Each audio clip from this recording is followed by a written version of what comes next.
Welcome to The Beef. The Beef. All right, everybody. Welcome back to another episode of The Beef Podcast. I'm your host, as always, John Kelly, a.k.a. John the Marketer on Instagram and TikTok. Today, joining me virtually, we have A, studio not in the guest, and B, a guest that is not so much a small business anymore. But as we always say here, you never know what you're going to get, man. Everybody started off small, got to where they're at. And this is somebody that we definitely want to hear from, learn from, and talk to. So I've got to introduce Clate Mask. He's with Keap. They're a powerful CRM and sales and marketing automation tool for entrepreneurs, just like many of our listeners. Clate, welcome to the show, man. Hey, thanks, John. I love that intro. That is, I feel like I'm with my people. This is awesome. You know, the sad part is, and the listeners have heard me say this over the past couple of episodes, this is going to be one of the last few episodes where we're going to hear that intro come in because we're actually totally rebranding the podcast. We're going to keep everything the same. It's going to stay exactly where it's at. Everyone who's listened, it's just going to have different colors and a different logo and a different name, which means we're going to have a fresh new intro, outro, the whole 9 yards. It is equally as good. I promise that. Cool. But man, you're right. It is such a killer intro. We fell in love with it the first second we heard it, and I'm going to be sad to see it go.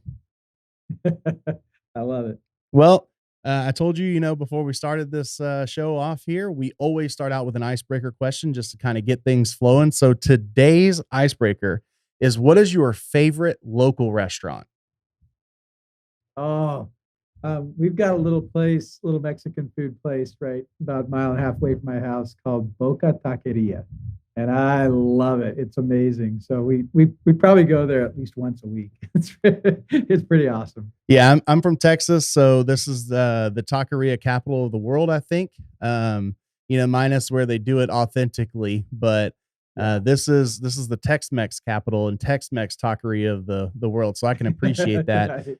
That's something I don't think I actually looked at. Where are you located exactly? Well, not exactly, but what city and state? Yeah. We're in the Phoenix area. Chandler, Arizona is our office, and I live in Gilbert.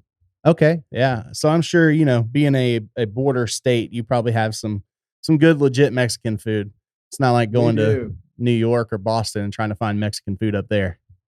We do. In fact, we were gone for fall break last week, and my wife, we went on a Disney cruise with our two little girls that are home still. And we got 6 kids, but 4 are married and 2 are at home. And Sharice said to me after we're almost done with the cruise, she's like, "Man, I miss Mexican food so bad." Yep, we love cruising, and that's right. She needed Mexican food. Yeah, my wife and I love to cruise, but that is exactly right, man. They got some good food, but they don't have good Mexican food. That's true. Yeah. Awesome. Totally. Well, the whole point of this show, the reason we're here is we want to create that connection between your story and your customers or potential customers. So just tell us about you and where you came from and kind of how you got into entrepreneurship, man. What's your story? Yeah. I love entrepreneurship. I love helping small businesses grow. I always when I was growing up, I looked around and I saw my friends and the families where they own their own business. And I saw what was possible when those businesses were successful, but I also saw what happened when the businesses weren't successful. And, in particular, in Arizona, very much a real estate driven economy here, not as much as we were 30 years ago, but still quite a bit. And man, you'd see in good times, people flying high. And then when the interest rates were high and things were rough, you'd see the financial ruin as well. And so I got an up close personal view with some of my friends' families on the highs and lows of small business success. And I just sort of fell in love with it. Then I went to Arizona State and did an economics degree, and I did a graduate degree, and I got all this education knowing that my real passion was entrepreneurship. And so I racked up all this debt, and I told myself, well, once I'll go get a job, a kind of a corporate job. And once I pay off my debt, I'm going to go back to entrepreneurship. And shortly into that, I was like, nah, I love entrepreneurship. And I got into tech doing software for entrepreneurs. And that just became my passion. I love it. I love helping small businesses grow. I love the fast pace of software. And so I joined up with my wife's two younger brothers, and the three of us started building a software company to help entrepreneurs grow their business with sales and marketing.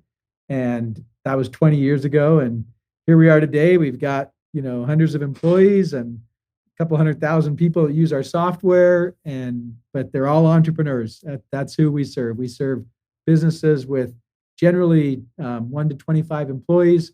Our sweet spot is 2 to 10 employees. And if you're in that space and you've realized how much work it takes to try to follow up with leads and track customers and do all of the manual follow-up work that's required to convert leads and create lifelong fans, that is a lot of manual work, and we automate it. That's what we do. Yeah, I'll tell you, man, when you said it sounds like I'm around my people right now. You hit the nail on the head, because that's exactly what we do here at Beefy Marketing. Like, that's our whole ploy, is to help small businesses. And luckily for us, there are great CRMs out there. So we're one of those that just, when I say that I use one of your competitors, don't get your heart broke, because that doesn't mean I'm not going to use you as well. We like to automate so much that sometimes we automate our automations, like that's what we do. Because you're absolutely right, man. I mean, even as a marketing agency, something that we still rely on companies and softwares just like yours to make sure that we're able to get everything for our clients. And, as with some of the partnership programs and stuff, we're certified with certain CRM platforms to be able to teach how to use that CRM for other clients. And you're 100% correct, man. As a small business owner, when you don't have more than 25 people, that's it. All the work lies right there on your plate, and you have to figure it out. And there's been plenty of times before we had some really good things set up here that we just found ourselves in this position where we're like, okay, we dropped the ball. Like, we messed up on this one, but how are we going to fix it? Here's how we're going to fix it. And instead of scrambling, we could have set ourselves up for success a little bit better. So absolutely important what y'all are doing. But for our listeners out there, maybe some of them are small business owners, and like, what are they talking about? Automation and CRM. And, a lot of people have never heard the term SaaS before, so what are those things? What is your best explanation on them? Yeah. So, CRM is customer relationship management. It's really just, it's your system you use to track your customers, serve your customers, make sure that your customers are having a great experience. And it starts all the way from the point that it kind of goes through the entire customer journey, or, as we call it, the customer life cycle. So think of that as from the first time you come across a contact until maybe that contact expresses interest, and then all the way through to the process of that interested lead becoming a customer. But then where the real magic is taking those customers and turning them into lifelong raving fans. As you know, John, that's where the profit is. That's where we call it the 3 R's: reviews, referrals, and repeat business. Yep. That's what fans do. And unfortunately, most of the time in business, we work so hard to get a customer that we leave out the profitable part, which is to get reviews, referrals, and repeat business from turning those customers into fans. And so what we do is we provide a customer relationship management solution, a CRM solution that automates that process of going from contact to lead to client to raving fan. Yeah, no, that's fair. I mean, and man, once again, you're right on the money with the fact that customer acquisition cost that we have to get that client, people don't realize, I think a lot of people don't realize how much more money you could spend per client to get. I think a lot of us undervalue that. But then on top of it, once you do get that client, you're 100% right. That's something we're focused on is, hey, I want to sell you a website. But after I sell you that website, I want you to be making so much money because you have a great looking website and maybe some Google ads sprinkled in or whatever else it is, that you're looking to spend even more money on our marketing services and gain even more customers. And then that money just goes round and round and round. You get more customers, make more money, give us more money, we make more money. And then now we get you more customers, Right. So exactly. You're right. you have to keep them in-house. It costs more money naturally to acquire a customer than it does to keep them. So Yeah, and in software, we use this stupid term, customer relationship management, CRM. It's really just it's about building a great business by having great relationships with your customers. And as we all know, running a business, it's hard to keep everything straight. It's hard to be there for your customers. It's so easy as entrepreneurs for us to drop the ball, not follow up with a lead like we're supposed to, not get back to a customer. And just it's painful when you've got a client that you've worked with, and then they purchase from somebody else because they didn't realize that you do that, or because you weren't there for them when they need, at the moment that they needed it. And so follow up is the name of the game, staying in touch with them, having that relationship, building that. And that's where automation is a complete game changer for entrepreneurs. If you're trying to do it manually, you just can't keep up with it. And it's impossible. And so that's why we have so much passion for what we do. We are all about automation here at Keap. And by the way, Keap is KEAP. It's all about the tenacity of entrepreneurs. Keep going, keep serving, keep growing. Keap is it's about who we serve, the spirit of entrepreneurship. So anyway, we're all about automation. Sounds like you guys are very much so as well. And I know it can be boring for business owners until they realize the magic of it and how it puts hours in their day and converts customers automatically into clients, and can really, it really is a game changer for entrepreneurs when they put that automation in place. My favorite part about that kind of stuff too is because I'm in sales. Like I handle all the sales side of what we do. And some of it is just, spending time creating new ways for us to reach out to our clients. Some of it is actually doing the sales directly.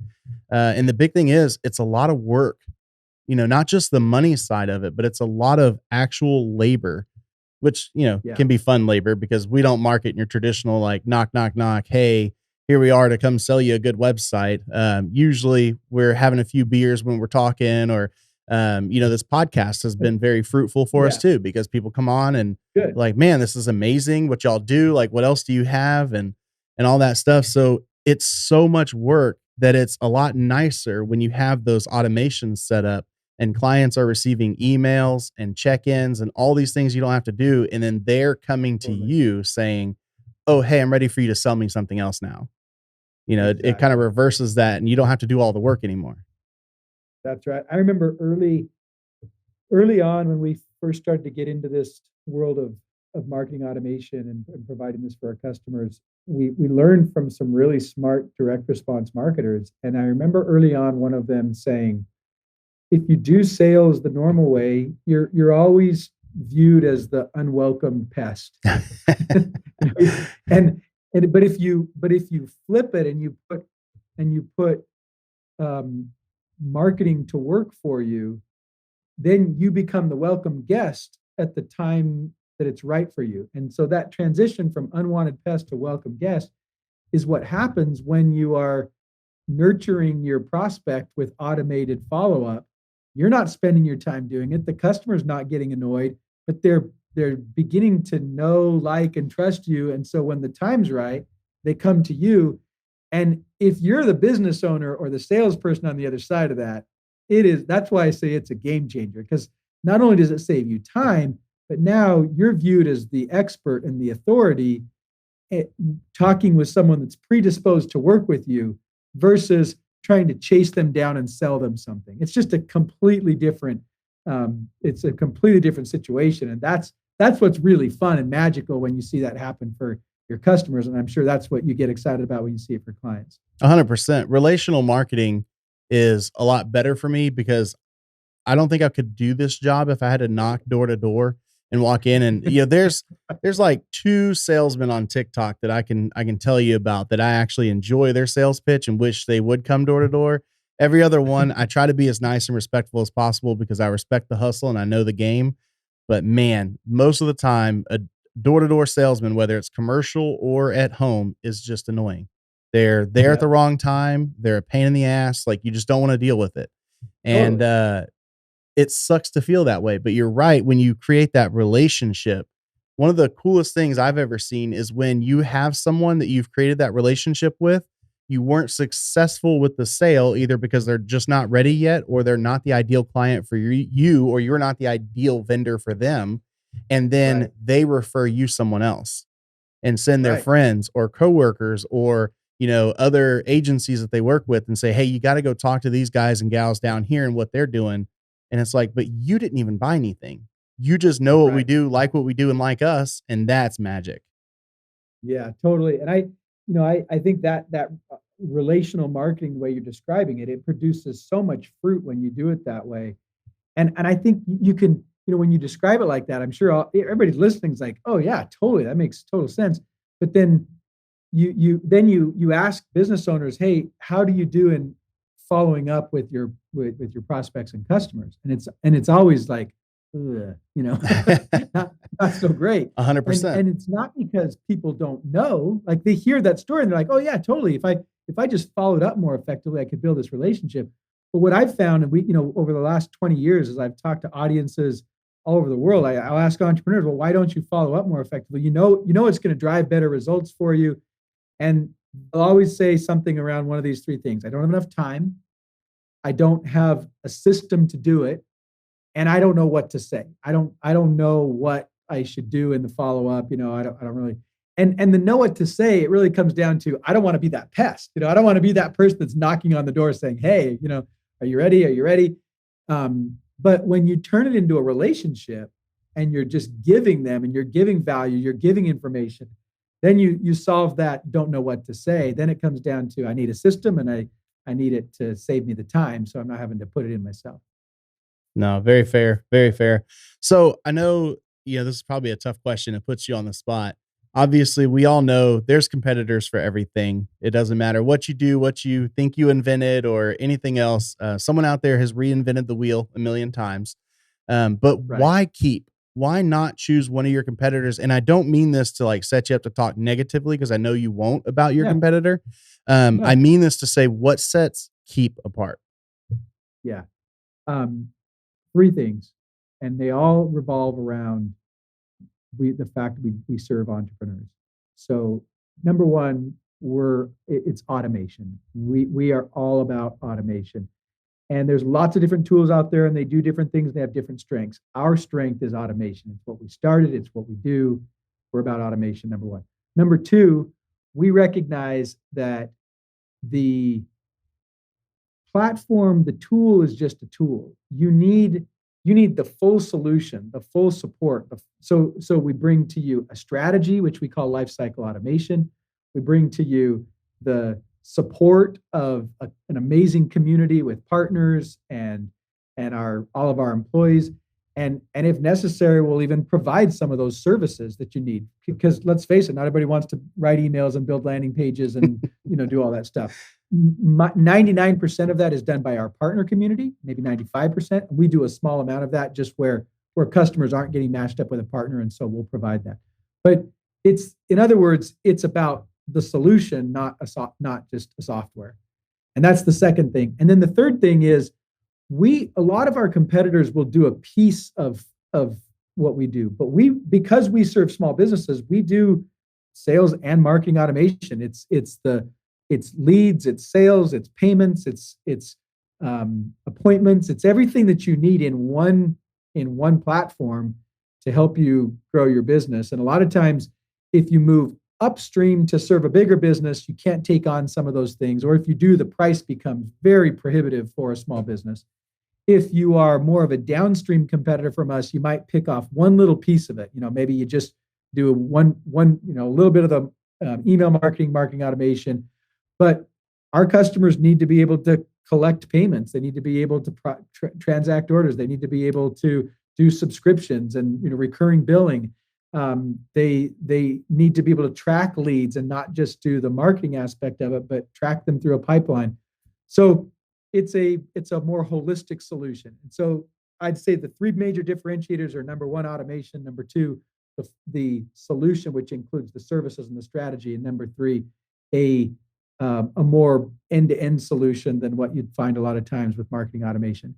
And like I said, all three of those differentiators are grounded in the fact that we serve entrepreneurs. We don't move upstream to go serve bigger businesses.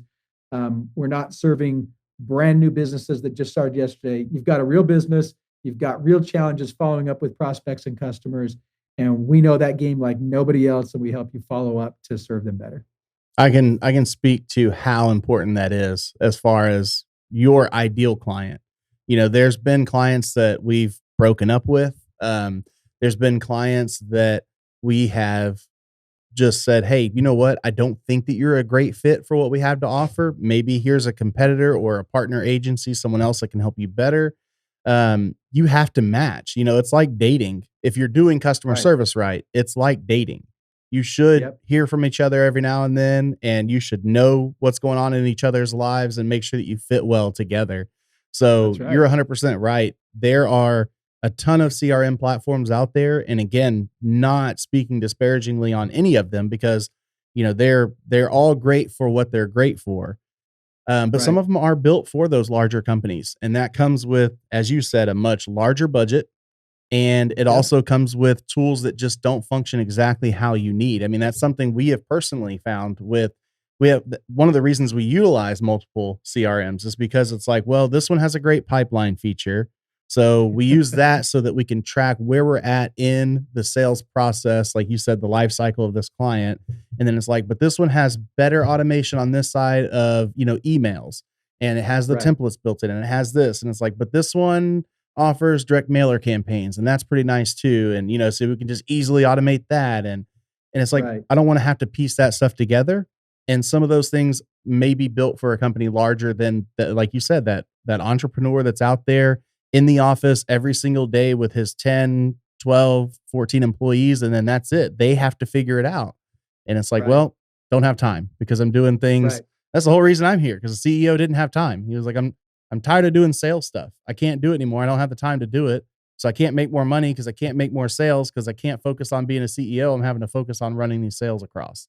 So you're 100% right, man. A good CRM that is targeted for their ideal client is perfect. Yeah. So, I mean, this is something I already want to check out. So I hope that the listener has that same feeling and they want to kind of check your product out here. What type of demos and what type of support do y'all offer before deciding to go with your CRM and then after choosing it? Yeah. So, you can get product demos, you can get a free trial and go through that experience. If you get a free trial, we have people that can help you and support you if you want to reach out, or you can just do it on your own. But we're not the type of company that says, oh, here, just get this and go do it all yourself. We've learned over the years that's not reality. You have to either be a very technical entrepreneur with a lot of marketing chops, or have a team that's big enough where you have someone that can do that, or a partner that does that. We know we've got to help provide the support to you to be successful as a customer. And so this isn't hey, come give it a try for a week or whatever. No, to automate your sales and marketing, it will change your life, but you've got to put some effort into it. And so we help you with that. The whole idea of the trial is to help you get a sense of it, see what it's like. If you want to start to put an automation in place, you can do that for sure. But to really dig in and automate your business, you're going to work with our customer success team or with one of our partners, and we're going to transform your business through automation.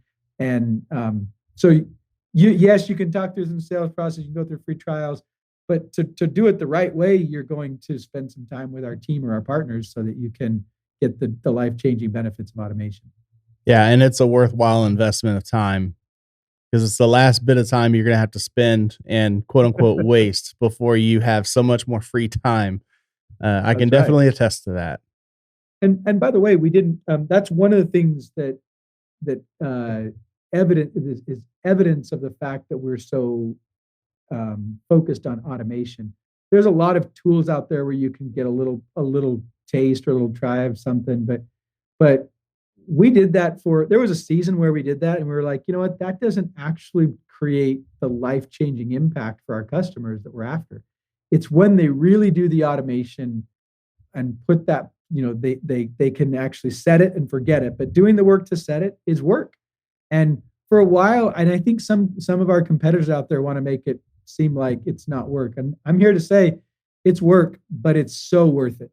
And we've just learned it doesn't do us any good to try to sugarcoat or to tell people, oh, this is going to be so simple. You're not going to have to do anything. No, that's not reality. That's fairy tale world. But the truth is, if you put some time into it and you partner with us or work with one of our partners, you're going to see some impacts that you'll get to a point where you're like, I don't know how I could have done my business without automation. I mean, it's amazing what happens. Yeah, for sure. I know this kind of goes backwards, but it was something we talked about before we started the show here. And then something you kind of quickly alluded to while you were telling your origin story, if you will. But it really did seem like it was just a group of 3 dudes that were friends that got together and just had this like dream of an idea of doing this to get rid of their boss and eventually make it big, get rich, and have all the money that they needed. So if you wouldn't mind, tell us about your brothers-in-law and their idea and like how this whole thing came about, just because I was literally reading it on my computer real quick because I was like, man, I forgot about that story. I wanted to ask him about that. Yeah, I'm so glad you did. This is the fun part to me to talk about is why we do it. Why do we do this? Why am I so passionate about automation? I'm not a techie geek. I'm really not. I'm actually in terms of the technology adoption life cycle, I'm a pragmatic guy that just wants stuff to work, wants it to be efficient.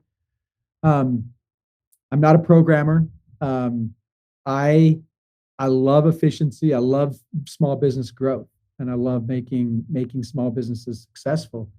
And what happened was I teamed up with 2 software developers who happened to be my wife's younger brothers. And the 3 of us decided that with their technology skills and my sales, marketing, business skills, we were going to go and build up this software company and then sell it. That was the idea. And we started to do it and we realized, holy crap, this is really hard. This is really crazy hard. I had come from a software company. After I finished graduate school, I went to work for the software company and I had this little team and division that I built up. And I thought, oh, I know how to do this. And then I went to go do this from scratch. And I was like, oh, wow, totally different story to try to do this from the ground up. And it was so hard and so challenging that the truth is we would have quit if we could have, but we had personal guarantees in place and we had all the stuff that locks you in where you have no choice but to make it successful. You have to make it work. Well, we were about a year and a half into that, almost 2 years into that. And I had gotten past my moment of truly wanting to quit and feeling like maybe I should. But I had started to see that the automation that we were creating for our customers was really valuable. And we were starting to put it in place in our business because we didn't create the automation right away. We were custom software developers, and then we built the product, and then we started to build the automation, and then we started to use the automation ourselves. And that took about 2 years to go through that process. And when we started to use the automated follow-up ourselves, I began to recognize how it completely changed everything. And so I was now like excited, even though we were making nothing and we were so buried in debt and all the stuff that happens when you start a business. Your credit cards are all maxed out. You can't get any more credit because your credit score is trashed because of starting the business. Everything you go through. We were in a really tough place financially, the 3 of us, my co-founders and I. And we had a couple employees at that point, and we were paying them before we were paying us, all the normal stuff that happens where we were just scraping by to take home anything we possibly could. Debt was growing, credit cards maxed out. I believed in it because I was seeing that it was working for our customers and we had started using it and it was working for us. But my wife, to her, bless her heart, 2 years in, she was just like, look, I can't keep doing this. We've got a mountain of student debt from our college days. You went through, I went through. We got kids at home. We got no food in the cupboards. Like and you're delusional, Clate. Like you do not realize how bad this is. And I'm, for the prior year or so, I'd been saying, it's getting better. It's getting better. We can do it. It's going to happen, And she's like, well, it's not getting better for me. And And so one night we just had a really hard conversation where she was like, you have to go look for a new job. You have to. And we'd had this conversation many times, and I'd been able to like say, hey, it's getting better. Hang in there. And she wasn't having it this night. She's like, look, we just can't do it anymore. Maybe what you can do is go get a job, and then like you can come back around to work with my brothers later once the business gets going better. And of course, I felt like, well, it's not going to get better unless we're all working at it. You know, I didn't think that was going to work, but I could see she was serious. I said, okay, I promise. She said, I said, I'll look for a job. She said, no, tomorrow, like promise me tomorrow when you go into work that you'll spend your time looking for a job. And I said, okay. And my heart wasn't in it because I really believed in the business, but I knew how much it meant to her. Well, I went into the office the next day, and what happened to me happens to nearly every entrepreneur almost every day. The business just sort of envelops you. You get caught up in everything you're doing. And before I knew it, the day was over. I'm driving home, and I hadn't done one bit of job searching. And I felt awful because I was like, I told her I would do it. I didn't do it, but I was also worried. I knew that she was really at wit's end. And I walked into the house that day, and I walked into the room where she was, and her back was to me, and she turned around, and I was like, oh, crap. Here it comes. And she said, yeah. And she goes, did you look for a job? And I said, no. And I kind of braced myself for what was coming. And she walked across the room, and she just gave me a huge hug. And she held on to me really tight. And then I realized she was crying. And then I didn't know what was going on. And then I started crying because she was crying. She held on to me. She wouldn't let go of me. And if you've been an entrepreneur and you've been in that place where the business is coming between you and your spouse, and you've kind of lost their confidence and their belief. And, when she started to hug me, I was just like, I could tell at some point I realized it's okay. Even though she's crying, she's not mad at me. She's not done. Something here, something has happened. She's like softer. And so after several minutes, literally, of holding and her like crying and me asking, what's going on? Are you okay? It literally was like 3 minutes. She pulled away and she's like, everything's going to be okay. And I said, what happened? Like inside of me, I'm thinking, who are you and what'd you do with my wife? And because she had been very mad at me for a long time, and I don't blame her. And she said, you know what? Everything's going to be okay. God knows what we're doing. It's going to be all right. Just keep going. And, that I refer to that as my keep going moment. And every successful entrepreneur has had a keep going moment or 2 or 10. And every struggling entrepreneur needs to know about it. They need to know that you've got to keep going when it feels like you just can't do it. You just need to keep going. And that's really what, when you said to me in the prelude to this conversation, you said, if we just get real and talk about what's behind the business. Well, the reason why we do what we do is because we know how freaking hard entrepreneurship is. Yep. And we know that everything in you at times wants to quit. And the circumstances and even your best friends and your loved ones are telling you, go get a real job. And then you get to a point where it's actually no longer you don't know if the business is going to fail or survive, but it's still really hard. And the profitability is a struggle. And maybe your friends and family aren't worried for your well-being anymore. And it looks like you're more successful, but deep down inside, you're not as financially, it's not going as well as you thought it could. And so we do what we do because we love to empower entrepreneurs with automation. Because when it happens and when they get it, it's not just game changing and business changing. It is literally life changing. It changes the lives of entrepreneurs. It makes it possible for them to have a successful business and to have a great life because automation is, as our customers say it to us so often, it's their best employee. It's working in the background, doing the stuff for them. It's cheap, it's inexpensive compared to an employee. Yep. And you're able to achieve your goals of freedom and impact and financial accomplishment without having to sacrifice everything, which is what it frequently feels like for business owners. Yeah, no, I mean, I know somebody's probably listening and they're like, I cannot believe how excited this guy is about automation and CRM and life-changing. Yeah, sure. Life-changing. I bet. but it is, because if you're an entrepreneur, you already know that basically your business is now your life. And hopefully you have some really healthy boundaries set there so that you can disconnect, go home, be with your kids, be with your spouse or your friends or whomever you choose. But it's very easy for those boundary lines to become blurred. And especially, I mean, I find myself doing it all the time. You know, I'll be sitting there in bed. It's like 10:30, 11 o'clock at night. I should be asleep. And then an email comes in. And it's like, man, I get my email on my watch right here.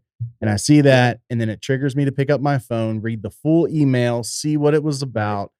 And then sometimes it's like, well, they're awake. So I guess I'll just go ahead and respond and knock this out right now so I don't have it on my plate in the morning. And when you have those processes in place, it can help free up more time so that you're either not as upset when you do get an interruption, because it's like, well, I haven't had an 11 o'clock email in 3 years, so I can go ahead and handle this one.